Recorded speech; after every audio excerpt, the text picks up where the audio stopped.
In the past year, debates have raged about the militarization of police and the weapons they've deployed against Americans. Despite public outrage over the scenes of activists in Ferguson and Baltimore being met with tear gas, a new and even more sinister possibility is developing.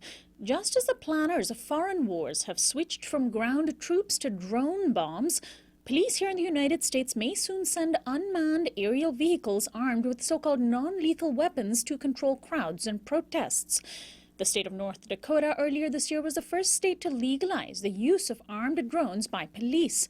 Writing about this disturbing development and what it means for the future of policing is Marjorie Cohn. She's a professor of human rights at Thomas Jefferson School of Law, past president of the National Lawyers Guild, and editor of the book Drones and Targeted Killing, Legal, Moral, and Geopolitical Issues. Welcome to Uprising, Marjorie. My pleasure, Sonali. Now, can you explain what exactly North Dakota legalized, since they seem to be sort of on the front lines of this very scary sounding trend? They want to put weapons on drones that could be remotely operated?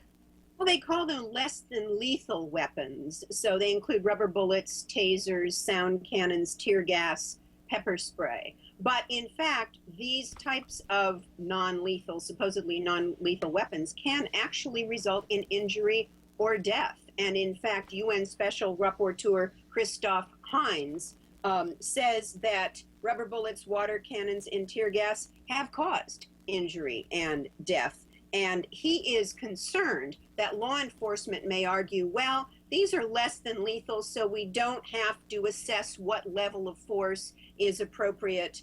But at least 39 people have been killed this year with tasers. And also, he is concerned, this is the UN Special Rapporteur Haynes, that an armed drone controlled by a human from a distance cannot really substitute for what police officers are supposed to do, which is to use minimum force under the circumstances.